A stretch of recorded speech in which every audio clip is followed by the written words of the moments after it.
V worship you father. ಈ ಸ್ಥಳವು ನಿಮ್ಮದು ಕರ್ತನೆ. ಕರ್ತನೆ, ನನ್ನ ಕಷ್ಟ ದುಃಖ ಯಾರಿಗೂ ಗೊತ್ತಾಗದೇ ಇದ್ರು ನನ್ನ ಕಣ್ಣೀರನ್ನು ಒರೆಸುವಂಥ ದೇವರು ನನ್ನ ಜೊತೆಗೆ ಇದ್ದಾನೆ. ಮನ ಮರುಗುವಂಥ ದೇವರು ನಮ್ಮ ಜೊತೆಗೆ ಇದ್ದಾನೆ. Thank you Lord Jesus. ನಮ್ಮ ಸಂಕಟಗಳನ್ನು ಅರಿತಿರುವಂಥ ದೇವರು, ಆತನು ನಮ್ಮನ್ನು ಒಂದು ಕ್ಷಣವೂ ಬಿಟ್ಟು ಬಿಡುವುದಿಲ್ಲ. Thank you Lord. ಭೂಮಿಯ ಕಡೆಯ ಭಾಗಗಳಿಂದ ನಾವು ಮೊರೆ ಇಡುವಾಗಲೂ ಆತನು ನಮ್ಮ ಧ್ವನಿಯನ್ನು ಕೇಳಿದ್ದಾನೆ. ಆತನು ನಮ್ಮನ್ನು ನೋಡುವ ಆತನಾಗಿದ್ದಾನೆ. ಎಲ್ರೋಹಿ, ಆತನ ಕಣ್ಗಳು ನಮ್ಮನ್ನು ನೋಡುತ್ತದೆ. Thank you Lord Jesus. We worship you Father God.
ನಿಮ್ಮ ಕೊರಗು ಯಾರಿಗೂ ಅರ್ಥ ಆಗಲ್ಲ.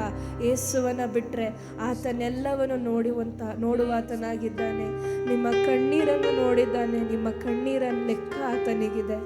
ಎಲ್ಲವೂ ಆತನ ಅರಿತಿರುವಂಥ ದೇವರಾಗಿದ್ದಾನೆ.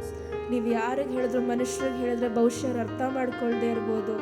ಆದರೆ ನಿಮ್ಮ ಕಣ್ಣೀರೆಲ್ಲ ದೇವರ ರಾಜ್ಯದಲ್ಲಿ ಸೇರಲ್ಪಡಲಿ. ಆತನು ನಿಮ್ಮನ್ನು ನೋಡುವ ಆತನಾಗಿದ್ದಾನೆ.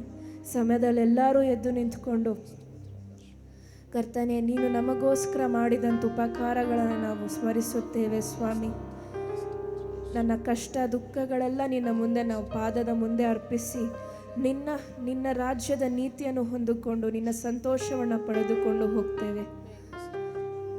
ನನ್ನ ಕಷ್ಟ ದುಃಖ ಯಾರಿಗೆ ಹೇಳಲಯ್ಯ, ಈ ಲೋಕ ಯಾತ್ರೆಯೋಳು. ನನ್ನ ಕಷ್ಟ ದುಃಖ ಯಾರಿಗೆ ಹೇಳಲಯ್ಯ, ಈ ಲೋಕ ಯಾತ್ರೆಯೋಳು. ಹೇಳುವುದಾದರೆ ನಿಮ್ಮ ಹತ್ರನೇ ಸಪ್ಪ, ಹೇಳುವುದಾದರೆ ಏಸಯ್ಯ,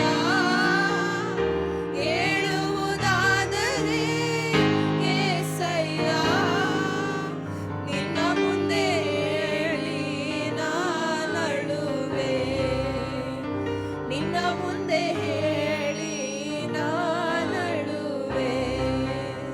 ಮನ ಮರಗುವ ನನ್ನ ದೇವರೇ, ಕಣ್ಣೀರು ಒರೆಸುವ ನನ್ನ ಯೇಸುವೇ, ಮನ ಮರಗುವ ನನ್ನ ದೇವರೇ, ಕಣ್ಣೀರು ಒರೆಸುವ ನನ್ನ ಯೇಸುವೇ. ಕೈಗಳನ್ನೆತ್ತಿ ಹೇಳೋಣ. ನನ್ನ ಸಂಪೂರ್ಣತೆಯನ್ನು ನಿನ್ನ ಕೊಡ್ತೇನೆ ಸ್ವಾಮಿ. ನನ್ನ ನನ್ನ ನನ್ನ ಎಲ್ಲವನ್ನು ಸಮರ್ಪಿಸಿ ನನ್ನ ಪೂರ್ಣ ಶಕ್ತಿಯಿಂದ, ಬಲದಿಂದ, ಮನಸ್ಸಿನಿಂದ ನಿನ್ನನ್ನು ಪ್ರೀತಿ ಮಾಡೋದಕ್ಕೆ ಬಂದಿದ್ದೇನೆ. Holy Spirit, we worship you. முழு உள்ளத்தோடு ஆராதிப்பே, முழு பலத்தோடு அன்பு கூறுவே. ஆராதனை ஆராதனை ஆராதனை ஆராதனை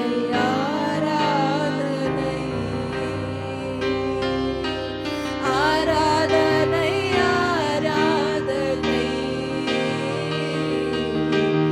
ಆರಾಧನೆ ಆರಾಧನೆ. ಈಸಿಯರ್ ನಮ್ಮ ಮಧ್ಯಲಾತನಿದ್ದಾನೆ.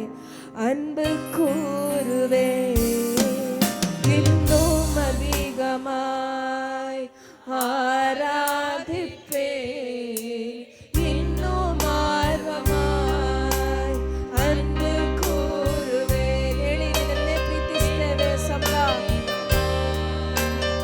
ஆராதிப்பே, இன்னும் ஆழ்வமாய் என் முழு உள்ளத்தோடு ஆராதிப்பே, முழு பலத்தோடு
ರೀತಿ ಹೇಳೋಣ. Jehovah Rapha, Jehovah Rapha. ಈ ಸಮಯದಲ್ಲಿ ನಮ್ಮ ಬಿಡುಗಡೆಯನ್ನು ಕೊಡುವಂತ ದೇವರು ಯೆಹೋವಾ ರಾಫಾ ನಮ್ಮ ಮಧ್ಯದಲ್ಲಿದ್ದಾರೆ. Thank you Jesus. Jehovah Rapha, Jehovah Rapha, ಸುಗಮ್ ತಂದೀರೇ ನನ್ರಿಯಯ್ಯ, ಸುಗಮ್ ತಂದೀರೇ ನನ್ರಿಯಯ್ಯ, சுகம் தந்தீரே நன்றி ஐயா, எனக்கு சுகம் தந்தீரே நன்றி ஐயா. உம்மை முழு உள்ளத்தோடு ஆராதிப்பேன், முழு பலத்தோடு அன்பு கூறுவேன். ஆராதனை ஆராதனை ஆராதனை ஆராதனை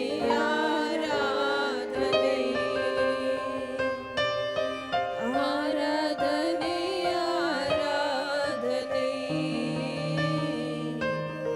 ஆராதனை ஆராதனை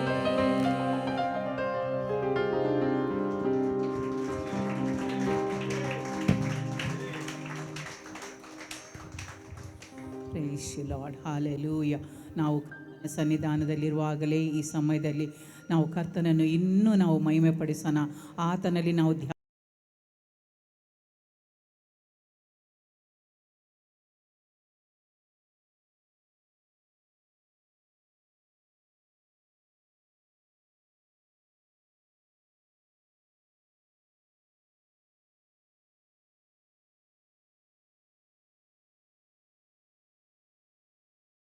ஆலோசனை தருகிற கர்த்தராக இருந்து ராஜா இந்த மாதம் முழுவதும் தகப்பனே கண்மணி போல எங்களை காத்து ராஜா எந்த குறையில்லாமல் ராஜா எங்களை வழி நடத்தினீரே அப்பா, உமக்கு நன்றி. Lord, we give thanks to you, Father. Lord, we lift your name on high, Lord. Thank you, Jesus. Hallelujah. Philippians 2:10-11 இப்படி சொல்கிறது, At the name of Jesus, every knee should bow, every tongue should confess that Jesus Christ is the Lord. நீர் ஒருவரே தேவன் ராஜா. Lord, you are the King of Kings. What a beautiful story you have written in our lives, Father. You have picked us from the pits, Lord. You have kept us in a palace, Lord Jesus. Lord, thank you, Jesus. Hallelujah.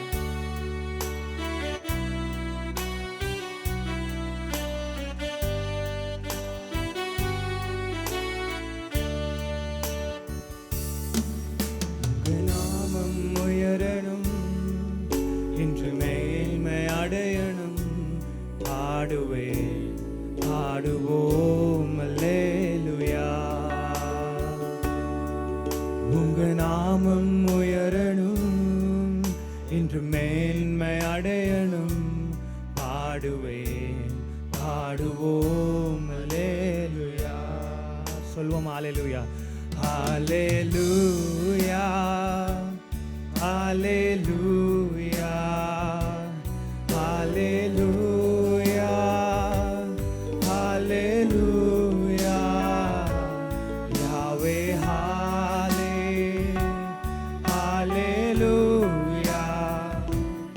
Yahweh, hallelujah.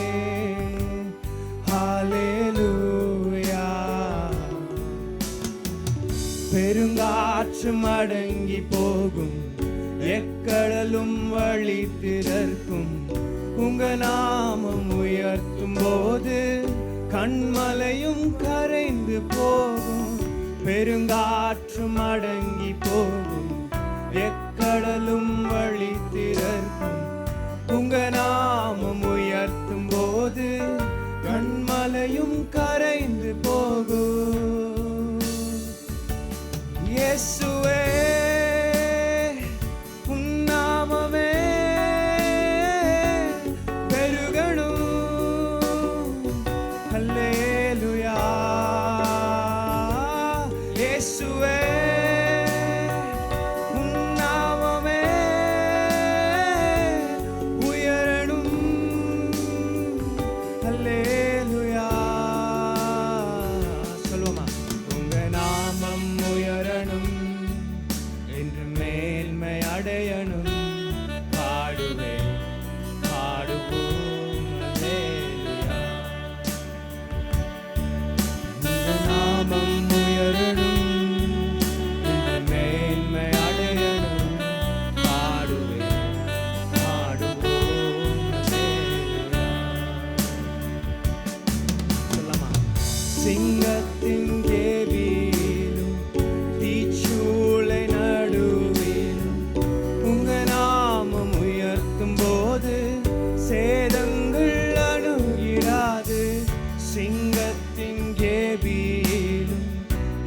சூளை நடுவில் உங்க நாமம் உயர்த்தும் போது சேதங்கள் அணுகிடாது. இயேசுவே உன் நாமமே உயரணும். அல்லேலூயா. இயேசுவே உன் நாமமே பெருகணும். அல்லேலூயா. உங்க நாமம் உயரணும். உங்க நாமம் உயரணும் என்று மேன்மை அடையணும். பாடுவேன் பாடுவோம். அல்லேலூயா. உங்க நாமம் உயரணும் என்று மேன்மை அடையணும். பாடுவேன் பாடுவோம். அல்லேலூயா. சொல்லமா? சிறைச்சாலை அடைப்பதில்லை, சங்கிலிகள் நிரந்தரமில்லை. உங்க நாமம் உயர்த்தும் போது அஸ்திவாரம் நிலைப்பதில்லை. சிறைச்சாலை அடைப்பதில்லை, சங்கிலிகள் நிரந்தரமில்லை. உங்க நாமம் உயர்த்தும் போது அஸ்திவாரம் நிலைப்பதில்லை. இயேசுவே உன் நாமமே உயரணும். அல்லேலூயா. இயேசுவே உன் நாமமே பெருகணும். அல்லேலூயா. சொல்லுவோமா மறுபடியும்? இயேசுவே உன் நாமமே பெருகணும். அல்லேலூயா. இயேசுவே உன் நாமமே உயரணும். அல்லேலூயா. உங்க நாமம் உயரணும் என்று மேன்மை அடையணும். பாடுவேன் பாடுவோம். அல்லேலூயா. சொல்லுமா? உங்க நாமம் உயரணும் என்று மேன்மை அடையணும். பாடுவேன் பாடுவோம். அல்லேலூயா. அல்லேலூயா. ராஜா நாமம் ஒன்றே உயரட்டும். ராஜா Lord, you are the main person in this church, Master. Hallelujah. நாங்களும் மேய்ச்சலின் ஆடுகளாக இருக்கிறோம் ராஜா. நீர் எங்கள் மேய்ப்பர் Lord. Thank you, Jesus. Thank you for being a great shepherd in our lives, Master. அப்பா எங்களை நடத்துகிற தேவன் நீர் ஒருவரே ராஜா. நன்றி இயேசுவே. Hallelujah. Proverbs 3:5 and 6 says, trust in the Lord with all your heart. In all your ways submit to Him, and He will make your ways, your paths straight. Hallelujah.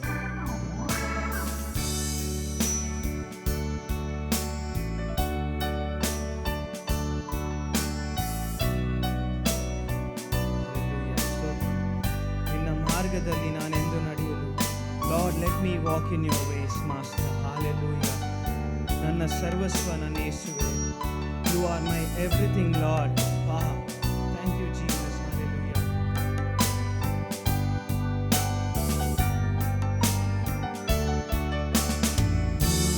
ಹಾಗೆ ದೇವರು ಭೂಮಿಯಲ್ಲಿಲ್ಲ.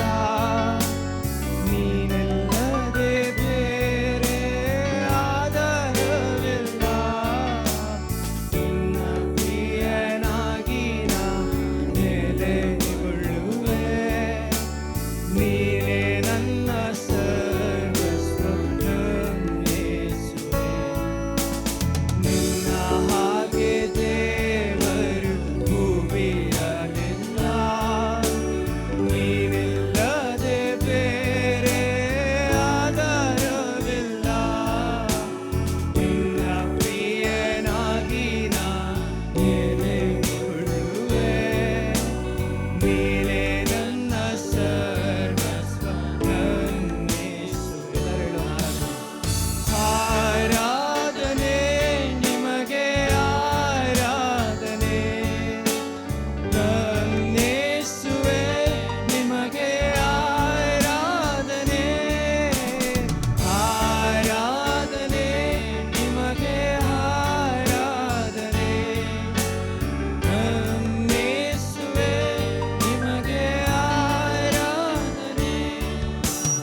ಮಾರ್ಗದರ್ಶಿಯಾಗಿ ರಾಜ ನೀವು ನಮ್ಮನ್ನು ನಡೆಸುತ್ತ ತಂದೆಯೇ. ಹಾಲೆಲೂಯ. ನಮಗೆ ಜ್ಞಾನವಿಲ್ಲ ರಾಜ, ನೀವು ಕೊಡುವ ಜ್ಞಾನ ನಮಗೆ ಬೇಕು ತಂದೆ. ಹಾಲೆಲೂಯ. ನಿನ್ನ ಮಾರ್ಗದಲ್ಲಿ ನಾ ಎಂದು ನಡೆಯಲು ಮಾರ್ಗದರ್ಶಿಯಾಗಿ ನಮ್ಮ ನೀ ನಡೆಸು. ನಂಬಿಕೆಯಲ್ಲಿ ನಾ ದೃಢವಾಗಲು ಕ್ರಿಸ್ತನೆಂಬ ಬಂಡೆ ಮೇಲೆ ಕ್ರಿಸ್ತನೆಂಬ ಬಂಡೆ ಮೇಲೆ ನನ್ನ ನಿಲ್ಲಿಸು. Hallelujah. Lord, you're a rock master. Hallelujah. ராஜா, நான் உங்களை நோக்கி பார்க்கிறேன் ராஜா. நன்றி தகப்பனே தேவனே. ஹalleluya. எல்லா நன்மைகளுக்காக உமக்கு நன்றி ராஜனே.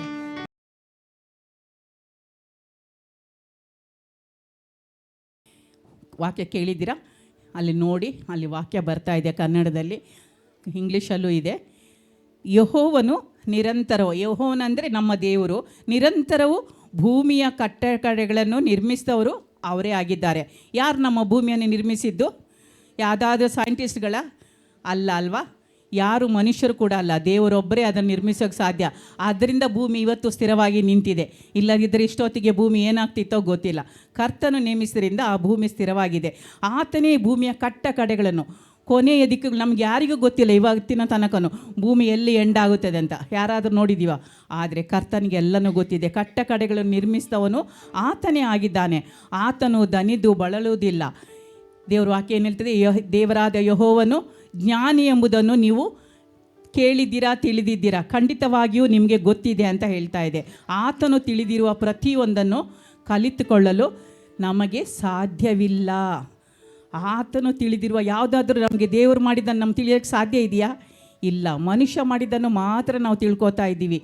ಆತನು ಅದ್ಭುತಗಳನ್ನು ಮಾಡುವ ದೇವರು, ಯಾಕಂದರೆ ಆತನು ಅದ್ಭುತ ಸ್ವರೂಪಿ.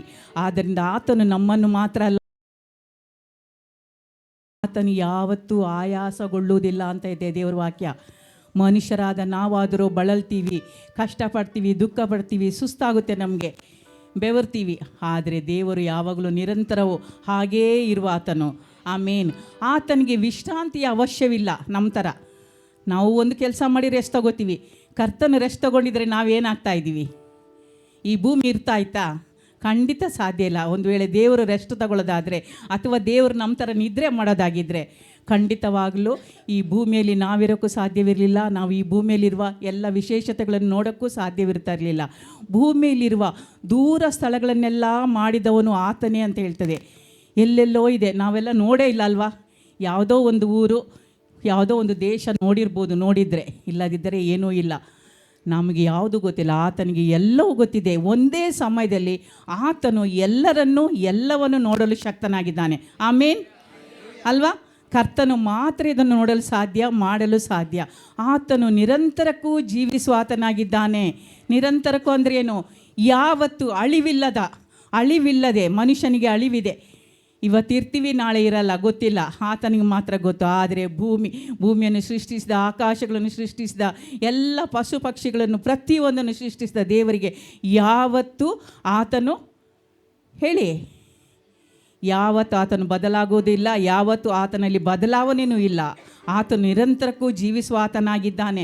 ಪ್ರತಿಯೊಂದು ಸಮಯದಲ್ಲೂ ಆತನು ಜೀವಿಸಿರೋದ್ರಿಂದಲೇ ನಾವಿವತ್ತು ಇಲ್ಲಿದ್ದು ನಿಂತ್ಕೊಂಡು ಪ್ರತಿಯೊಬ್ಬರು ಮುಖ ನೋಡೋಕ್ಕೆ ಸಾಧ್ಯ.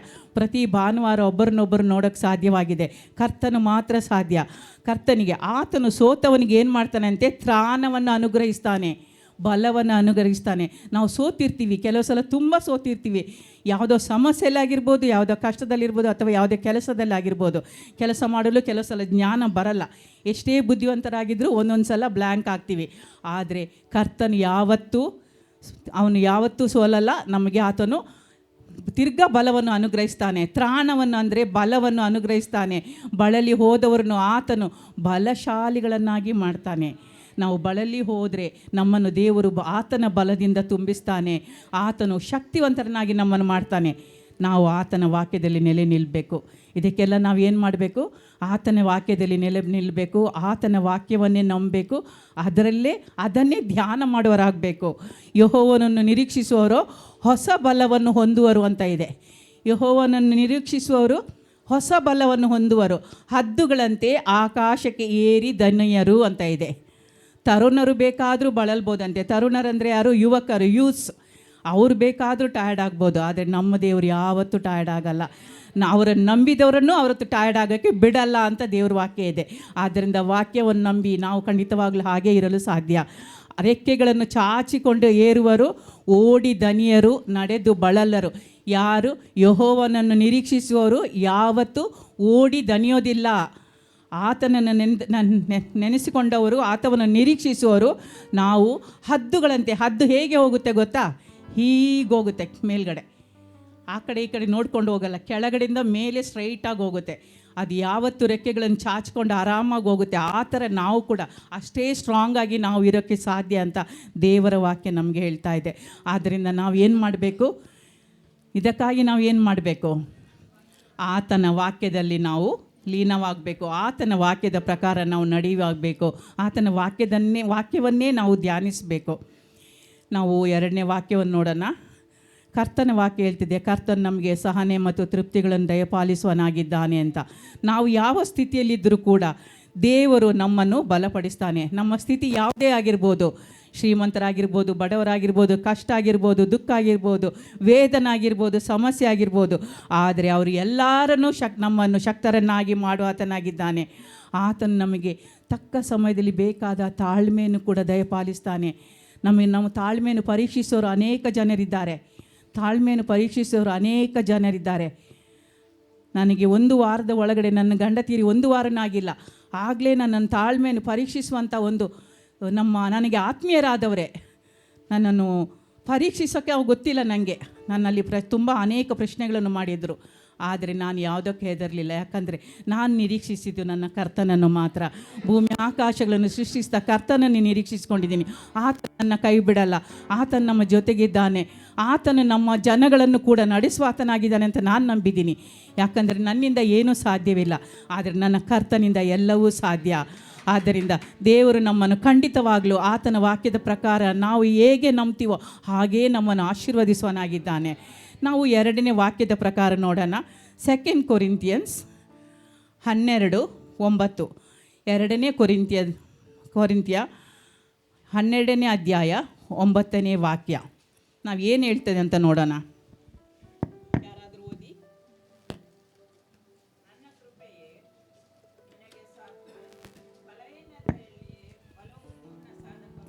ಆಮೇನ್.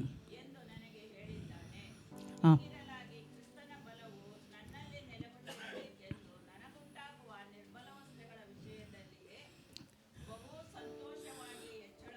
ಆಮೇನ್. ಸಾಕು.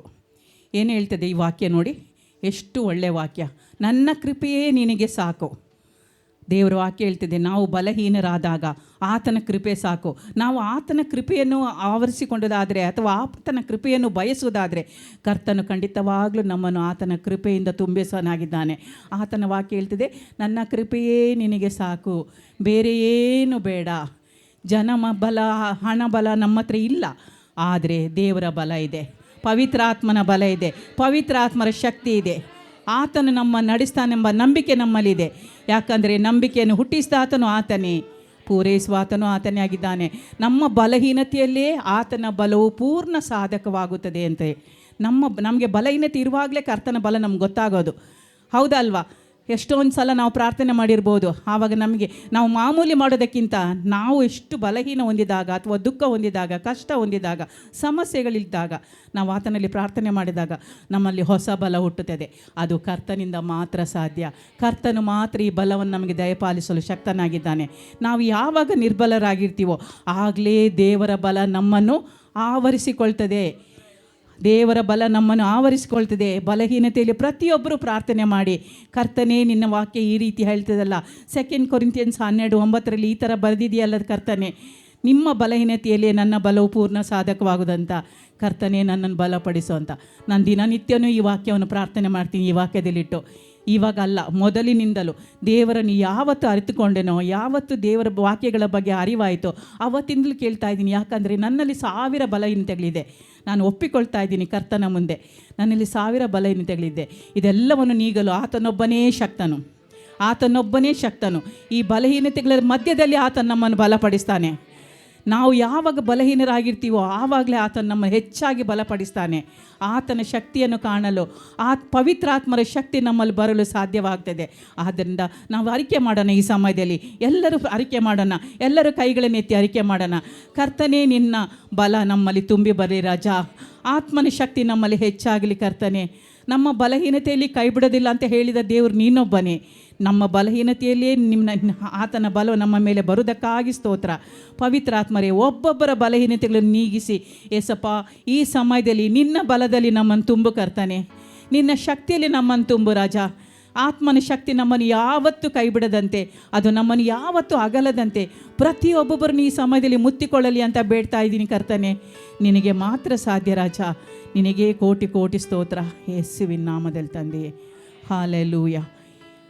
ನಾವು ಇನ್ನೊಂದು ದೇವರು ಹೇಳ್ತಾರೆ, ಹೊಸ ಕಾರ್ಯಗಳನ್ನು ಮಾಡಲು ದೇವರು ನಮಗೆ ಹೇಗೆ ದಾರಿ ತೋರುತ್ತಾರೆ. ನಾವು ಈ ಬಲಹೀನತೆಯಲ್ಲಿ, ನಮ್ಮ ಬಲಹೀನತೆ ಇರುವಾಗ ಹೊಸ ಕಾರ್ಯಗಳನ್ನು ನಮ್ಮಿಂದ ಮಾಡಲು ಸಾಧ್ಯನಾ? ನಾವೇನು ಅಂದ್ಕೋತೀವಿ, ಖಂಡಿತ ಸಾಧ್ಯ ಇಲ್ಲ, ಈ ಟೈಮಲ್ಲಿ ಆಗಲ್ಲಪ್ಪ, ಇನ್ನೊಂದು ಸಲ ಬನ್ನಿ ಅಂತ ಹೇಳ್ತೀವಿ ಕೆಲವು ಸಲ ಅಲ್ವಾ? ಅಥವಾ ಯಾವುದಾದ್ರು ಕೆಲಸಕ್ಕೆ ಇವತ್ತು ಬೇಡ, ಇನ್ನೊಂದು ದಿವಸ ಮಾಡೋಣ ಅಂತ ನಾವು ಪೋಸ್ಟ್ಪೋನ್ ಮಾಡೋದಿದೆ. ಆ ಥರ ಪೋಸ್ಟ್ಪೋನ್ ಮಾಡೋದಾಗೆ ದೇವರು ಹೇಳ್ತಾರೆ, ಆತನು ಹೊಸ ಕಾರ್ಯಗಳನ್ನು ಮಾಡಲು ನಮಗೆ ಹೇಗೆ ದಾರಿ ತೋರುತ್ತಾನೆ ಅಂತ ಆತನ ವಾಕ್ಯದ ಪ್ರಕಾರ ಹೇಳ್ತಾರೆ. ನಾವು ವಾಕ್ಯದ ಪ್ರಕಾರ ನೋಡೋಣ. ಯೆಹೋಶುವ 1:9, ಜೋಶುವ 1:9. ಯೆಹೋಶುವ ಹಳೆ ಒಡಂಬಡಿಕೆ, ಯೆಹೋಶುವ 1:9. ದೇವರು ನಮಗೆ ಹೇಗೆ ದಾರಿ ತೋರ್ತಾರೆ, ಆತನ ದಾರಿಯಲ್ಲಿ ನಾವು ಹೇಗೆ ನಡೆಯಬಹುದು, ಆತನ ವಾಕ್ಯದ ಪ್ರಕಾರ ನಮ್ಮನ್ನು ದೇವರು ಯಾವ ರೀತಿ ಆಶೀರ್ವದಿಸ್ತಾರೆ ಅಂತ ಈ ವಾಕ್ಯ ನಮಗೆ ಹೇಳ್ತಾ ಇದೆ. ಓದಿ.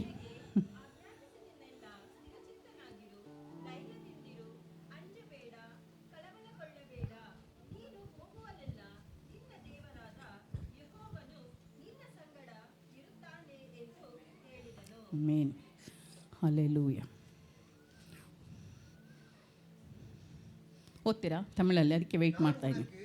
கட்டளையில்லையா பலம் கொண்டு திடமனதாயிரு, திகையாதே, கலங்காதே, நீ போகும் இடமெல்லாம் உன் தேவனாகிய கர்த்தர் உன்னோடு கூட இருக்கிறார் என்றார். ಅರ್ಥ ಆಯ್ತಾ? ತಮಿಳವರಿಗೂ ಅರ್ಥ ಆಯ್ತು ಅನ್ಕೋತೀನಿ ವಾಕ್ಯ ಅಲ್ವಾ? ಏನು ಹೇಳ್ತದೆ ಈ ವಾಕ್ಯ? ನಮಗೆ ಎಷ್ಟೊಂದು ಭರವಸೆಯನ್ನು ಕೊಡ್ತದೆ ಅಲ್ಲ. ದೇವರೇ ವಾಕ್ಯ ಹೇಳ್ತದೆ, ಯಾವಾಗಲೂ ಏನಿರಬೇಕಂತೆ ನಮ್ಮ ಬಾಯಲ್ಲಿ? ಆತನ ಧರ್ಮಶಾಸ್ತ್ರ. ಆತನ ಧರ್ಮಶಾಸ್ತ್ರ ನಿನ್ನ ಬಾಯಲ್ಲಿರಲಿ ಅಂತ ಹೇಳ್ತಾ ಇದೆ. ಇದು ಯಾವುದು? ಎಷ್ಟು ಜನರ ಹತ್ರ ಬೈಬಲ್ ಇದೆ? ಎಷ್ಟು ಜನರ ಹತ್ರ ಬೈಬಲ್ ಇದೆ? ತರ್ತಾ ಇದ್ದೀರಾ? ಆಲಯಕ್ಕೆ ತರ್ತಾ ಇದ್ದೀರಾ? ಇದು ನಮ್ಮ ಜೊತೆ ಸದಾ ಇದ್ದರೆ ನಮ್ಮನ್ನು ಯಾರು ಕೂಡ ಯಾವುದೇ ರೀತಿಯಲ್ಲಿ ಸೋಲಿಸೋ ಸಾಧ್ಯ ಇಲ್ಲ. ಕರ್ತನ ನಮ್ಮ ಜೊತೆ ಇರ್ತಾನೆ. ಆದ್ದರಿಂದ ಇದನ್ನು ಯಾವಾಗಲೂ ಹೊತ್ಕೊಂಡು ನಡೆಯೋಕ್ಕೆ ಪ್ರಾರ್ಥನೆ ಮಾಡಿ ಪ್ರಾರಂಭಿಸಿ. ಆಮೇಲೆ ಇದೇ ನಿಮ್ಮನ್ನು ಹೊತ್ಕೊಂಡು ನಡೀತದೆ. ನೀವು ಯಾವತ್ತು ಇದನ್ನು ಹೊತ್ಕೊಂಡು ನಡೀತೀರೋ ಕರ್ತನ ಆಮೇಲೆ ನಿಮ್ಮನ್ನು ಅವರೇ ಇದರ ಮೂಲಕ ನಡೆಸ್ತಾರೆ. ಆದ್ದರಿಂದ ಯಾವತ್ತು ಬೈಬಲನ್ನು ಮನೇಲಿಟ್ಟು ಬರಬೇಡಿ.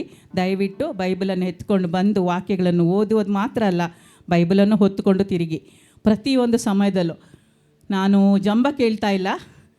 ನಾನು ಚರ್ಚಿಗೊಂದು ಬೈಬಲ್, ಹೊರಗಡೆ ಹೋಗುವಾಗ ಒಂದು ಬೈಬಲ್, ಮನೆಯಲ್ಲಿ ಒಂದು ಬೈಬಲ್, ಟ್ಯೂಷನ್ಗೆ ಹೋಗೋ, ಈ ಥರ ಪ್ರತಿಯೊಂದು ಸಮಯದಲ್ಲೂ ಒಂದೊಂದು ಬೈಬಲನ್ನು ಇಟ್ಕೊಂಡಿರ್ತೀನಿ. ಯಾಕೆ ಗೊತ್ತಾ? ಎಲ್ಲ ಸಮಯದಲ್ಲಿ ಓದ್ತೀನಂತ ನಾನು ಸುಳ್ಳು ಹೇಳಲ್ಲ. ಎಲ್ಲ ಸಮಯದಲ್ಲಿ ಓದೋಕ್ಕಾಗಲ್ಲ. ಯಾಕಂದರೆ ನಮ್ಮ ಕೆಲಸ ಕಾರ್ಯಗಳಲ್ಲಿ ನಾವು ಬೈಬಲ್ ಓದೋಕ್ಕಾಗಲ್ಲ, ಅದು ಮಾಡೋದು ತಪ್ಪು. ಆದರೆ ಆ ವಾಕ್ಯ ನನಗೆ ಧೈರ್ಯ ಕೊಡ್ತದೆ. ಆ ವಾಕ್ಯ ನನ್ನ ಜೊತೆ ಇದೆ ಅಂತ ನನಗೆ, ದೇವರೇ ನನ್ನ ಜೊತೆ ಇದ್ದಾರೆ ಅಂತ ನನಗೆ ಒಂದು ಧೈರ್ಯ. ಯಾಕಂದರೆ ನನ್ನನ್ನು ದೇವರ ಹತ್ರ ಕರ್ಕೊಂಡು ಬಂದ ಆತ್ಮಿಕ ತಂದೆ ತಾಯಿಗಳು ಹೇಳಿಕೊಟ್ಟ ಪಾಠ, ನಿನ್ನ ಜೊತೆ ಯಾವಾಗಲೂ ಬೈಬಲ್ ಇರಲಿ ಅಂತ ಹೇಳಿದರು. ಸೊ ಅದಕ್ಕೆ ಏನು ಮಾಡ್ತೀನಿ, ಎಲ್ಲ ಬ್ಯಾಗ್ಗಳಲ್ಲಿ ಒಂದೊಂದು ಬೈಬಲ್ ಇಟ್ಬಿಟ್ಟಿರ್ತೀನಿ. ಮನೆಯಲ್ಲೂ ಒಂದು ಬೈಬಲ್ ಇರುತ್ತೆ, ಮನೇಲಿ ಓದೋಕ್ಕೆ ಒಂದು ಬೈಬಲ್. ಯಾಕಂದರೆ ಅದರಿಂದ ನಮಗೆ ಒಂದು ಧೈರ್ಯ, ವಿಶೇಷವಾದ ಧೈರ್ಯ. ಅದೇನು ಸಾಮಾನ್ಯ ವಾಕ್ಯವಲ್ವಲ್ಲ, ಅಥವಾ ಸಾಮಾನ್ಯ ಪುಸ್ತಕ ಅಲ್ವಲ್ಲ. ಆದ್ದರಿಂದ ಇದರಲ್ಲಿರುವ ಧೈರ್ಯ ನಮಗೆ ಯಾವುದರಲ್ಲೂ ಸಿಗೋಕ್ಕೆ ಸಾಧ್ಯ ಇಲ್ಲ. ನೀವು ಪ್ರಾರಂಭಿಸಿ, ಸಾಧ್ಯವಾದರೆ ನೀವು ಹಾಗೆ ಮಾಡಿ ಅಂತ ಕೇಳ್ಕೊತಾ ಇದ್ದೀನಿ. ಹಗಲಿರುಳು ದೇವರ ವಾಕ್ಯವನ್ನೇ ಧ್ಯಾನಿಸುವರಾಗಿ ಅದರಲ್ಲಿ ಬರೆದಿರುವುಗಳನ್ನೆಲ್ಲ ನೀವು ಬರೆದಿರುವ ಥರ ನೀವು ನಡೆದರೆ, ಕೈಕೊಂಡು ನಡೆದರೆ, ದೇವರ ವಾಕ್ಯ ಏನು ಹೇಳ್ತಿದೆ? ಆಗ ನಿನ್ನ ಮಾರ್ಗದಲ್ಲೆಲ್ಲ ಸಫಲನಾಗುವಿ. ನಿನ್ನ ಎಲ್ಲ ಮಾರ್ಗದಲ್ಲಿ ದೇವರ ವಾಕ್ಯವನ್ನು ನಾವು ಕೈಕೊಂಡು ನಡೆದರೆ ನಮ್ಮ ಮಾರ್ಗದಲ್ಲೆಲ್ಲ ದೇವರು ಸಫಲ ಮಾಡ್ತಾರೆ. ಸಫಲ ಅಂದ್ರೇನು? ಸಕ್ಸಸ್, ಸಫಲ ಮಾಡ್ತಾರೆ. ಹಾಗೆ ನಾವು ಕೃತಾರ್ಥರಾಗ್ತೀವಿ. ನಮ್ಮ ಆಸೆಗಳು ತೀರಿದಾಗ ನಮಗೇನಾಗುತ್ತೆ? ಖುಷಿ ಆಗುತ್ತೆ ಅಲ್ವಾ? ಸಂತೋಷ ಆಗುತ್ತೆ, ಸಮಾಧಾನ ಆಗುತ್ತೆ. ನಾನು ನಿನಗೆ ಆಜ್ಞಾಪಿಸಿದನ್ನೆಲ್ಲ ಕೇಳಿ ಸ್ಥಿರಚಿತ್ತನಾಗಿರು. ತಲೆಯಲ್ಲಿ ಅನೇಕ ಇಲ್ಲ ಕೆಲಸ ಅಲ್ಲದ ಇದನ್ನು ಕ್ವಶನ್ಸ್ಗಳು ಅಥವಾ ಯಾವುದೇ ಕನ್ಫ್ಯೂಷನ್ಗಳನ್ನ ತರಬೇಡ. ದೇವರು ಹೇಳ್ತಾರೆ, ಧೈರ್ಯವಾಗಿರು, ಇದನ್ನು ನಂಬು, ಅಂಜಬೇಡ, ಕಳವಳ ಪಡಬೇಡ. ನೀನು ಹೋಗುವಲ್ಲೆಲ್ಲ ನಿನ್ನ ದೇವರಾದ ಯೆಹೋವನು ನಿನ್ನ ಸಂಗಡ ಇರ್ತಾನೆ.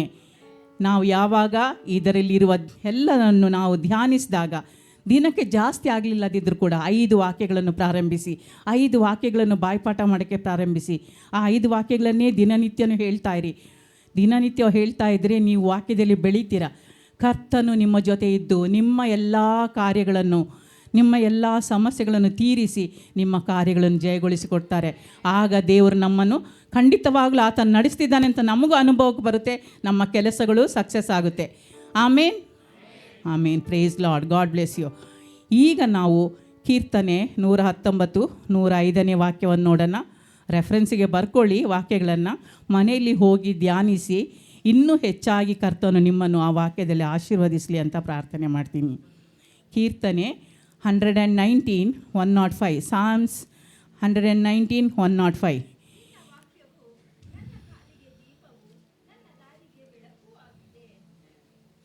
ಏನು ಹೇಳ್ತದೆ ಈ ವಾಕ್ಯ ನೋಡಿ. ಎಲ್ಲರಿಗೂ ನಮ್ಗೆ ಗೊತ್ತಲ್ವ ಇದು ವಾಕ್ಯ? ಹೆಚ್ಚಿನವರಿಗೆ ಎಷ್ಟು ಜನ ವಾಕ್ಯವನ್ನು ಬೈಪಾಠ ಮಾಡ್ತೀರ ಅವರೆಲ್ಲರಿಗೂ ಗೊತ್ತಿದೆ. ದೇವರ ವಾಕ್ಯ ನಮ್ಮ ಕಾಲಿಗೆ ದೀಪ. ದೇವರ ವಾಕ್ಯ ನಮ್ಮ ಕಾಲಿಗೆ ದೀಪ ಆಗಿದೆ. ಆತನ ವಾಕ್ಯವು ನಮ್ಮ ಕಾಲಿಗೆ ದೀಪ ಮಾತ್ರ ಅಲ್ಲ, ಬಾಳಿಗೆ ಬೆಳಕಾಗಿದೆ. ನಮ್ಮ ಬಾಳಿಗೆ ಬೆಳಕು ಆತನಾಗಿರೋದಾದರೆ ನಮ್ಮ ಬಾಳಲ್ಲಿ ಕತ್ಲೆನೇ ಇಲ್ಲ. ಯಾವುದೇ ರೀತಿಯ ಕತ್ಲೆ ಬರ್ಬೋದು, ಅದು ಕ್ಷಣ ಮಾತ್ರವಾಗಿರುತ್ತದೆ. ಅದನ್ನು ಅಳಿಸಿ ಹಾಕಲು ದೇವರ ವಾಕ್ಯ ನಮ್ಮ ಜೊತೆ ಇದೆ. ಆತನು ನಮ್ಮ ಕಾಲಿಗೆ ದೀಪವಾಗಿರೋದ್ರಿಂದ ನಾವು ಎಲ್ಲಿ ಎಡವುವಂಥ ಪ್ರಸಂಗನೇ ಬರಲ್ಲ. ಯಾರ ಮಾತು ಕೇಳಿನೋ ಅಥವಾ ಯಾವುದೇ ಒಂದು ಸಮಸ್ಯೆ ಬಂದಾಗಲೂ ನಾವು ಎಡವಲ್ಲ.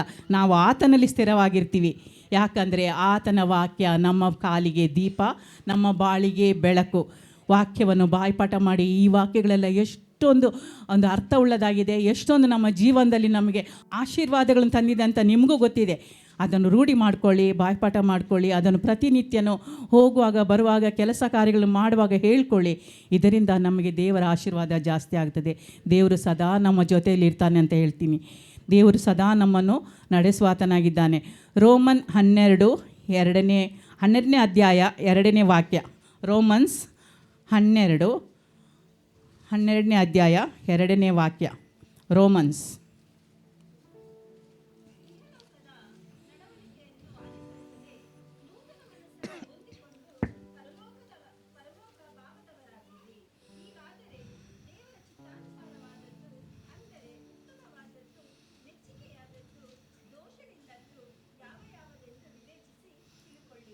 ರಮೇಶ್ ಓದ್ತೀರಾ? நீங்கள் இந்த பிரபஞ்சத்திற்கு ஒத்த வேஷம் தெரியாமல் தேவனுடைய நன்மையும் பிரியமும் பரிபூர்ண சித்தம் இன்னதென்று பகுத்தறியத்தக்கதாக உங்கள் மனம் புதிதாகிறதினாலே மறுரூபமாகுங்கள். Thank god.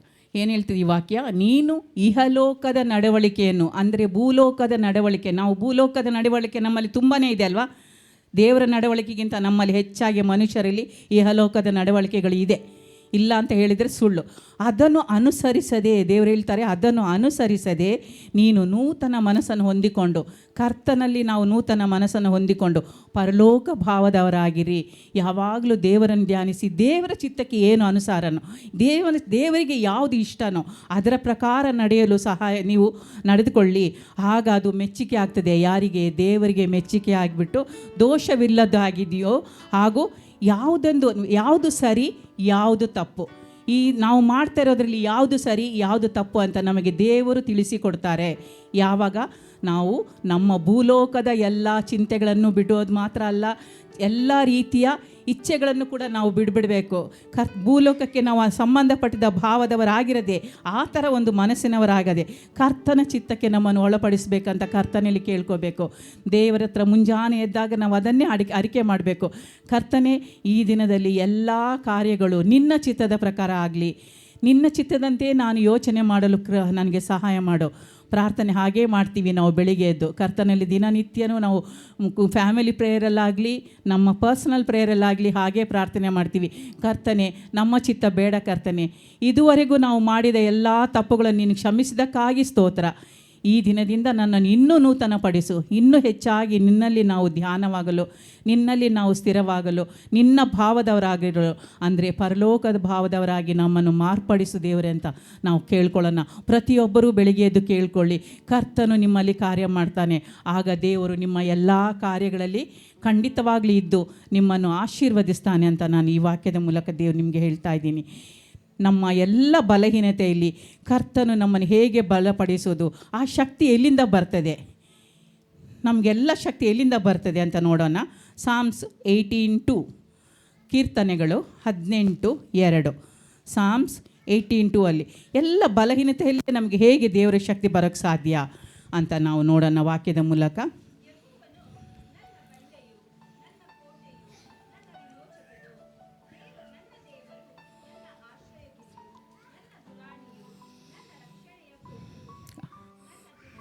ஆமீன் ஆமீன்.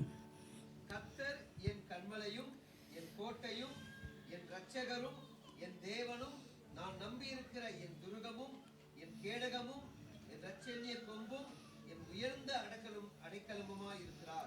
Price Lord. ಆಮೇನ್. ಕರ್ತನ ಏನಂತೆ ನಮಗೆ ಹೇಗೆ ಬರುತ್ತೆ, ಎಲ್ಲಿಂದ ಬರುತ್ತೆ ಬಲ? ಕರ್ತನೇ ನಮ್ಮ ಬಂಡೆ ಆಗಿದ್ದಾರೆ, ನಮ್ಮ ಕೋಟೆ ಆತನೇ, ನಮ್ಮ ಆಶ್ರಯ ಆತನೇ, ನಮ್ಮ ವಿಮೋಚಕ ಆತನೇ, ನಮ್ಮ ಗುರಾಣಿ, ರಕ್ಷಣೆ, ದುರ್ಗ ಎಲ್ಲವೂ ಆತನೇ ಆಗಿರುವಾಗ ನಮಗೆ ಬಲ ಬರದೇ ಇರೋಕ್ಕೆ ಸಾಧ್ಯನಾ? ನಮಗೆ ಹೊಸ ಬಲ ಬರದೇ ಇರೋಕ್ಕೆ ಸಾಧ್ಯನಾ ಹೇಳಿ? ನಮಗೆ ಹೊಸ ಬಲ ಖಂಡಿತವಾಗ್ಲೂ ಎಲ್ಲಿಂದ ಬರುತ್ತೆ? ನಮ್ಮ ಬಲಹೀನತೆ ಸಮಯದಲ್ಲಿ ಆತನೇ ನಮ್ಮ ರಕ್ಷಕನಾಗಿರೋದರಿಂದ, ಮೊದಲಿಂದಾಗಿ ಆತನೇ ನಮ್ಮ ವಿಮೋಚಕನಾಗಿರೋದರಿಂದ. ವಿಮೋಚನೆ ಅಂದರೆ ಏನು?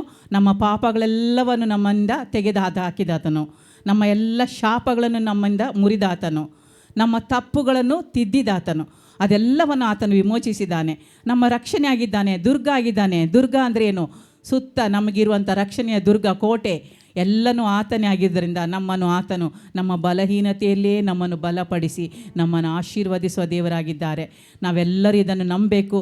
ಈ ವಾಕ್ಯದ ಮೂಲಕ ನಾವು ನಂಬಿ ಪ್ರಾರ್ಥನೆ ಮಾಡಿ, ದಿನನಿತ್ಯನೂ ಕರ್ತನಲ್ಲಿ ಪ್ರಾರ್ಥನೆ ಮಾಡಿ, ಯೆಹೋವನೇ ನೀನೇ ನನ್ನ ಬಂಡೆಯಲ್ಲವೇ, ನೀನೇ ನನ್ನ ಕೋಟೆಯಲ್ಲವೇ, ನೀನೇ ನನ್ನ ಆಶ್ರಯಗಿರಿ, ನೀನೇ ನನ್ನ ದುರ್ಗ, ನೀನೇ ನನ್ನ ವಿಮೋಚಕನಾಗಿದ್ದೀಯಲ್ಲ ಅಪ್ಪ, ನನ್ನನ್ನು ಸದಾ ಕಾಯುವ ದೇವರು ನೀನಲ್ವೇ ಅಂತ ಪ್ರಾರ್ಥನೆ ಮಾಡಿ ಮುಂಜಾನೆಯಲ್ಲಿ ಖಂಡಿತವಾಗಲೂ ಕರ್ತನು ನಿಮ್ಮನ್ನು ಎಲ್ಲ ಸಮಸ್ಯೆಗಳಿಂದ ಬಿಡಿಸಿ, ಎಲ್ಲ ದುಃಖಗಳಿಂದ ಬಿಟ್ಟು ನಿಮ್ಮನ್ನು ದುಃಖವು ಹೋಗಿ ಸಂತೋಷವಾಗುವುದೆಂಬ ವಾಕ್ಯದ ಪ್ರಕಾರ ಕರ್ತನ ಆಶೀರ್ವದಿಸ್ತಾನೆ.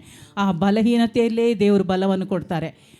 ನಾನು ಅಂದ್ಕೊಂಡಿರಲಿಲ್ಲ ಯಾವತ್ತು ಈ ಜಾಗದಲ್ಲಿ ನಿಂತ್ಕೊಂಡು ದೇವರ ವಾಕ್ಯವನ್ನು ಸಾರ್ತೀನಂತ. ಯಾಕಂದ್ರೆ ನನಗೆ ಅಂಥ ಬಲನೇ ಇಲ್ಲ. ಫಸ್ಟ್ ಆಫ್ ಆಲ್ ಆ ಬಲನಿರಲಿಲ್ಲ, ಮನಸ್ಸು ಇರಲಿಲ್ಲ. ನಿಜ ಹೇಳಬೇಕಾದ್ರೆ ಅಂಥ ಬಲ ಇರಲಿಲ್ಲ, ಮನಸ್ಸು ಇರಲಿಲ್ಲ. ಯಾವಾಗಲೂ ಡ್ಯಾಡಿ ಹೇಳಿದರೆ ನಾನು ಮಾಡ್ತಾಯಿದ್ದೆ, ಅಥವಾ ಎಲ್ಲಾದರೂ ಒಂದೊಂದು ಕಡೆ ವಿಮೆನ್ಸ್ ಇದರಲ್ಲಿ ನನ್ನನ್ನು ಕರಿತಾಯಿದ್ರು, ಒಂದೊಂದು ಸಲ ಅಲ್ಲಿ ಮಾತಾಡ್ತಾಯಿದ್ದೆ, ಅಥವಾ ಸಾಕ್ಷಿ ಕೊಡ್ತಾಯಿದ್ದೆ ಜಾಸ್ತಿ. ಆದರೆ ದೇವರಿಗೆ ಗೊತ್ತಿದೆ ನಮ್ಮ ಬಲಹೀನತೆಯಲ್ಲೇ ಆತನು ನಮ್ಮನ್ನು ಮೇಲೆ ಎತ್ತೋದು, ನಮ್ಮ ಬಲಹೀನತೆಯಲ್ಲಿ ಆತನು ನಮ್ಮನ್ನು ಉಪಯೋಗಿಸೋದು. ಆತನು ಕಾಯ್ತಾ ಇರ್ತಾನೆ ನಮಗೆ ಕೆಲಸ ಕೊಡೋಕ್ಕೆ. ನಾವು ತಯಾರಾಗಬೇಕು. ನಾವು ತಯಾರಾಗಲಿಲ್ಲ ಅಂದರೆ ಆತನು ನಮ್ಗೆ ಕೆಲಸ ಕೊಡೋಕ್ಕೆ ಸಾಧ್ಯ ಇಲ್ಲ. ನಾನು ಯಾವುದೇ ರೀತಿಯಲ್ಲಿ ನಿಜವಾಗ್ಲೂ ತಯಾರಾಗಿರಲಿಲ್ಲ ನಿಜ ಹೇಳಬೇಕಾದ್ರೆ. ಆದರೆ ದೇವರು ಆತನು ತಕ್ಕ ಸಮಯದಲ್ಲಿ ಏನನ್ನು ಕೊಡಬೇಕೋ, ಏನನ್ನು ಮಾಡಬೇಕೋ ಮಾಡೋರಾತನಾಗಿದ್ದಾರೆ. ಇದನ್ನು ಯಾರು ತಪ್ಪಿಸೋಕ್ಕೆ ಸಾಧ್ಯ ಇಲ್ಲ. ನಾವು ಅಂದ್ಕೋಬೋದು ಇದನ್ನು ತಪ್ಪಿಸಿ ಹೋಗ್ಬೋದಂತ. ನಿನವೆಗೆ ಯೋನ ಹೋಗ್ಯದಂಗೆ ತಪ್ಪಿಸ್ಕೊಂಡು ಹೋಗ್ಬೋದು, ಆದರೆ ಅಲ್ಲಿಂದಲೂ ಕರೆದುಕೊಂಡು ಬರೋಕ್ಕೆ ದೇವರಿಗೆ ಸಾಧ್ಯ. ಕರೆಕ್ಟ್? ಯೋನನನ್ನು ಹೇಗೆ ಎಳೆದುಕೊಂಡು ಬಂದರು ದೇವರು? ನಾನು ತಪ್ಪಿಸ್ಕೊಂಡು ಹೋಗ್ಬೋದಿತ್ತು, ನನಗಾಗಲ್ಲ, ಇದನ್ನು ಬೇರೆಯವ್ರಿಗೆ ಒಪ್ಪಿಸ್ಬೋದಿತ್ತು. ಆದರೆ ನನಗೆ ದೇವ್ರ ಬಗ್ಗೆ ಗೊತ್ತಿತ್ತು. ಯೋನನಿಗೆ ಮಾಡ್ದಂಗೆ ನನಗೆ ಮಾಡೋಕ್ಕೆ ಶಕ್ತನಾದ ದೇವರು ನಮ್ಮ ಮಧ್ಯೆ ಇದ್ದಾರೆ. ಆದ್ದರಿಂದ ನಾವು ದೇವರು ಕೊಟ್ಟ ಕೆಲಸ ಯಾವುದೇ ಕೆಲಸ ಆಗಿರಲಿ, ಅದು ಚಿಕ್ಕ ಕೆಲಸನೇ ಆಗಿರ್ಬೋದು, ಬೈಬಲ್ ಓದೋದೇ ಆಗಿರ್ಬೋದು, ಅಥವಾ ಒಂದು ಕಾಣಿಕೆ ತೆಗೆಯೋದೇ ಆಗಿರ್ಬೋದು, ಅಥವಾ ಯಾವುದೇ ಒಂದು ಮ್ಯೂಸಿಷನೋ, ಯಾವುದೋ ಹಾಡು ಹೇಳೋರೋ, ಅಥವಾ ಯಾವುದೇ ರೀತಿಯಲ್ಲಿ ಪ್ರಾರ್ಥನೆ ಮಾಡೋರು, ಆ ಕೆಲಸ ಚಿಕ್ಕದೇ ಆಗಿರ್ಬೋದು. ಆದರೆ ನಾವು ಘನಪಡಿಸೋದು ದೇವರನ್ನು. ನಾವು ಪ್ರೈಸ್ ಲಾರ್ಡ್ ಅಂತ ಹೇಳ್ತೀವಿ, ಏನಾದ್ರ ಅರ್ಥ? ಪ್ರೈಸ್ ಲಾರ್ಡ್ ಅಂತ ಹೇಳ್ತೀವಿ, ಏನಾದ್ರ ಅರ್ಥ? ಕರ್ತನಿಗೆ ಸ್ತೋತ್ರವಾಗಲಿ ಅಂತ ಅಲ್ವಾ? ಅದನ್ನು ನಾವು ದೇವ್ರಿಗೆ ಘನಪಡಿಸ್ತೀವಿ. ಆ ಚಿಕ್ಕ ವಿಷಯವನ್ನು ಕೂಡ ದೇವರು ನೋಡೋಣ ಆತನಾಗಿದ್ದಾನೆ. ಯಾಕಂದರೆ ನಾವೆಲ್ಲದರಲ್ಲೂ ಆತನನ್ನೇ ಮಹಿಮೆ ಪಡಿಸೋರಾಗಿದ್ದೀವಿ. ಆತನಿಗೆ ಮಹಿಮೆ ಸಲ್ಲಿಸೋಣ ಪ್ರತಿಯೊಂದು ವಿಷಯದಲ್ಲೂ. ನಾವು ಇವಾಗ ಕೊನೆಯದಾಗ ನೋಡೋಣ, ಪವಿತ್ರ ಆತ್ಮರು ನಮ್ಮನ್ನು ಹೇಗೆ ನಮ್ಮ ಪರವಾಗಿ ಪ್ರಾರ್ಥನೆ ಮಾಡಿ ನಮ್ಮನ್ನು ಬಲಪಡಿಸ್ತಾರೆ ಅಂತ. ನಮಗೆ ಬಲಹೀನತೆ ಇದ್ದಾಗ ಅಥವಾ ದುಃಖ ಆದಾಗ, ಕಷ್ಟ ಆದಾಗ ಪ್ರಾರ್ಥನೆ ಮಾಡೋಕ್ಕೆ ಕಷ್ಟ ಆಗುತ್ತೆ ಅಲ್ವಾ? ತುಂಬ ಸಮಯದಲ್ಲಿ ಅಯ್ಯೋ ಹೇಗೆ ಈ ಸಮಯದಲ್ಲಿ ಪ್ರಾರ್ಥನೆ ಮಾಡೋದು ಅಂದ್ಕೋತೀವಿ. ಪ್ರಾರ್ಥನೆ ಮಾಡೋಕ್ಕೆ ತುಂಬಾ ಕಷ್ಟ. ಆದರೆ ಪವಿತ್ರಾತ್ಮರಿಗೆ ಸಾಧ್ಯ. ಅವರು ಹೇಗೆ ನಮ್ಮನ್ನು ಆತನು ಪ್ರಾರ್ಥನೆ ಮಾಡೋದ್ರ ಮೂಲಕ, ನಮಗಾಗಿ ಆತನು ಪ್ರಾರ್ಥನೆ ಮಾಡೋದ್ರ ಮೂಲಕ ಹೇಗೆ ಬಲಪಡಿಸ್ತಾರೆ. ರೋಮನ್ಸ್ 8:26-27. ರೋಮನ್ಸ್ ಅಧ್ಯಾಯದಲ್ಲಿ 8ನೇ ಅಧ್ಯಾಯದಲ್ಲಿ 26ರಿಂದ 27ನೇ ವಾಕ್ಯ.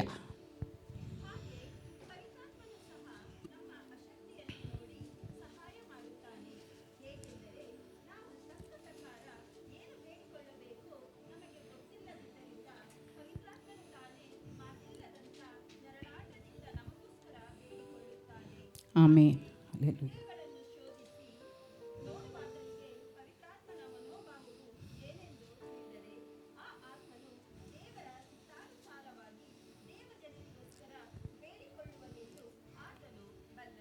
ಆಮೇನ್. ನಮಗೆ ಅಸಹಾಯ ಸಾಧ್ಯವಿಲ್ಲದಿರ್ಬೋದು, ಆದರೆ ಪವಿತ್ರಾತ್ಮರು ನಮ್ಮನ್ನು ನೋಡ್ತಾ ಇರ್ತಾರೆ. ನಾವು ನಮ್ಮನ್ನು ಪವಿತ್ರಾತ್ಮರಿಗೆ ಒಪ್ಪಿಸೋದಾದರೆ ಕರ್ತನು ನಮ್ಮ ಪರವಾಗಿ ಪ್ರಾರ್ಥನೆ ಮಾಡ್ತಾರೆ. ಯಾರು? ಪವಿತ್ರಾತ್ಮರು. ನರಳಾಟದಿಂದ ನಮಗೆ ನಮಗೆ ಅರ್ಥವಾಗಲ್ಲ. ನಾವು ಹೋಲಿ ಸ್ಪಿರಿಟಲ್ಲಿ ಪ್ರಾರ್ಥನೆ ಮಾಡಿದರೆ ಅಥವಾ ಅನ್ಯ ಭಾಷೆಯಲ್ಲಿ ಪ್ರಾರ್ಥನೆ ಮಾಡಿದರೆ, ಅಥವಾ ನಾವು ಕರ್ತನಲ್ಲಿ ನಮಗೆ ಅನ್ಯ ಭಾಷೆ ಗೊತ್ತಿಲ್ಲದಿದ್ದರೂ ಪ್ರಾರ್ಥನೆ ಮಾಡಿದರೆ ಪವಿತ್ರಾತ್ಮರು ನಮಗಾಗಿ ಪ್ರಾರ್ಥನೆ ಮಾಡ್ತಾರೆ ಅಂತೆ. ನಮಗೆ ಹೇಳಲಾಗದ ವಿಷಯಗಳನ್ನು, ನಮಗೆ ಬೇಡಿಕೊಳ್ಳಲು ಅಸಾಧ್ಯವಾದಂಥ ವಿಷಯಗಳನ್ನು ಕರ್ತನು ದೇವರಿಗೆ ಮುಟ್ಟಿಸ್ತಾರೆ ಅಂತ ಇದೆ. ವಾಕ್ಯ ಏನು ಹೇಳ್ತದೆ? ನಮ್ಮ ಕಷ್ಟದಲ್ಲಿ ಅಥವಾ ನಮ್ಮ ಸಮಸ್ಯೆಯಲ್ಲಿ, ನಮ್ಮ ಒಂದು ಆಸಕ್ತಿಯಲ್ಲಿ ಆತನು ನೋಡಿ ಸಹಾಯ ಮಾಡ್ತಾನೆ ಅಂತ ಇದೆ. ಹೇಗೆಂದರೆ ತಕ್ಕ ಪ್ರಕಾರಕ್ಕೆ ನಮಗೆ ಏನು ಬೇಡಿಕೊಳ್ಳಬೇಕೋ ಗೊತ್ತಿರಲ್ಲ, ಏನೇನೋ ಬೇಡಿಕೊಳ್ತೀವಿ ಒಂದೊಂದು ಸಲ. ಆದರೆ ಪವಿತ್ರಾತ್ಮರು ಸರಿಯಾದ ರೀತಿಯಲ್ಲಿ ನಮಗಾಗಿ ನಮ್ಮ ಪ್ರಾರ್ಥನೆಗಳನ್ನು ಯೆಹೋವನಿಗೆ ತಲುಪಿಸ್ತಾರೆ. ಆತನು ನಮಗೆ ಏನು ಬೇಕು ಎಂಬುದನ್ನು ತಿಳಿದು ನಮ್ಮ ಚಿತ್ತಾನುಸಾರ ಅಲ್ಲ, ದೇವರ ಚಿತ್ತಾನುಸಾರವಾದ ಪ್ರಾರ್ಥನೆಯನ್ನು ಕರ್ತನೆ ತಲುಪಿಸಿ ನಮಗೆ ಆಶೀರ್ವಾದವನ್ನು ತರುವರಾಗಿದ್ದಾರೆ. ಆದರೆ ನಾವು ಪ್ರಾರ್ಥನೆ ಮಾಡಬೇಕು. ನಮಗೆ ಆಗಲಿಲ್ಲದಿದ್ದರೂ ಕೂಡ ನಾವು ಮನಸ್ಸಲ್ಲಾದ್ರೂ ಪ್ರಾರ್ಥನೆ ಮಾಡ್ಬೋದು. ಕರ್ತನು ನಮ್ಮ ಪ್ರಾರ್ಥನೆಯನ್ನು ಕೇಳ್ತಾನೆ. ಹೃದಯದ ವೇದನೆಯನ್ನು ಅರಿಯುವ ದೇವರು, ಹೃದಯವನ್ನೇ ಅರಿಯುವ ದೇವರಿಗೆ ಯಾವುದೂ ಅಸಾಧ್ಯವಲ್ಲ. ನಾವು ಪ್ರಾರ್ಥನೆ ಮಾಡಬೇಕು. ಪ್ರಾರ್ಥನಾ ಮಕ್ಕಳಾಗಿ ನಾವು ಮಾರ್ಪಡಬೇಕು. ಇಲ್ಲಿರುವ ಪ್ರತಿಯೊಬ್ಬೊಬ್ಬರು ಕೂಡ ನಾನು ದೇವರಲ್ಲಿ ಬೇಡ್ಕೋತಾ ಇದ್ದೀನಿ, ಎಲ್ಲರೂ ಪ್ರಾರ್ಥನೆ ವೀರರಾಗಿ ಮಾರ್ಪಡಲಿ ದೇವರೇ ಅಂತ ಬೇಡ್ತಾ ಇದ್ದೀನಿ. ಪ್ರತಿಯೊಬ್ಬೊಬ್ಬರ ಸಮಸ್ಯೆಗಳಿಗೆ, ಪ್ರತಿಯೊಬ್ಬರ ವೇದನೆಗಳಿಗೆ ದೇವರು ಕರ್ತನು ಉತ್ತರಿಸಲಿ. ಪ್ರತಿಯೊಬ್ಬೊಬ್ಬರ ಸಮಸ್ಯೆಗಳನ್ನು ದೇವರು ತೀರಿಸಲಿ. ಪ್ರತಿಯೊಬ್ಬೊಬ್ಬರು ದೇವರಲ್ಲಿ ಬೆಳೆಯುವ ಥರ, ದೇವರ ವಾಕ್ಯದಲ್ಲಿ ನೆಲೆ ನಿಲ್ಲುವ ಥರ ಕರ್ತನು ನಿಮ್ಮನ್ನೆಲ್ಲರಿಗೂ ಸಹಾಯ ಮಾಡಲಿ. ನಮ್ಮೆಲ್ಲರನ್ನು ಕರ್ತನು ಬಲಪಡಿಸಲಿ. ಆತನ ವಾಕ್ಯದಲ್ಲಿ ನಾವು ಪವಿತ್ರಾತ್ಮರಿಗೆ ನಮ್ಮನ್ನು ಒಪ್ಪಿಸಿಕೊಡೋಣ. ನಾವು ಇನ್ನೊಂದು ವಾಕ್ಯ ನೋಡೋಣ. ಫಿಲಿಪಿಯನ್ಸ್ 4:13. ಫಿಲಿಪಿಯನ್ಸ್ಗೆ ಬರೆದ ಪತ್ರಿಕೆ 4ನೇ ಅಧ್ಯಾಯದಲ್ಲಿ 13ನೇ ವಾಕ್ಯ. ಚಿಕ್ಕ ವಾಕ್ಯ, ಬೇಗ ಓದಿ.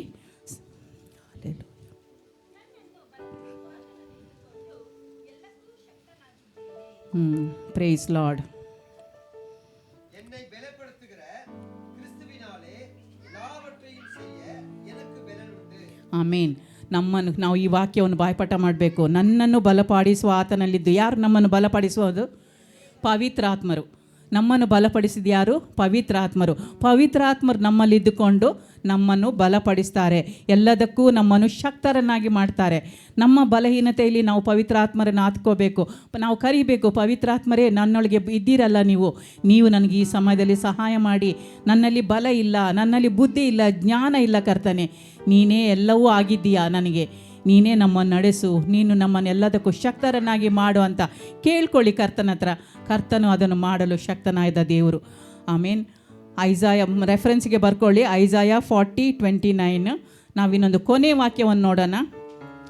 ಏಷಾಯ 40:29 ರೆಫರೆನ್ಸ್ಗೆ ಬರ್ಕೊಳ್ಳಿ, ಮನೇಲಿ ಹೋಗಿ ಓದಿ. ಕೀರ್ತನೆಗಳು ಅಥವಾ ಸಾಮ್ಸ್ 34:18-19. 34 ಚಾಪ್ಟರ್ ಅಥವಾ 34ನೇ ಅಧ್ಯಾಯ 18-19 ವಾಕ್ಯ ನಾವು ಓದ್ಬಿಟ್ಟು ನಾವು ಕೊನೆಗೆ ಪ್ರಾರ್ಥನೆಯನ್ನು ಮಾಡೋಣ.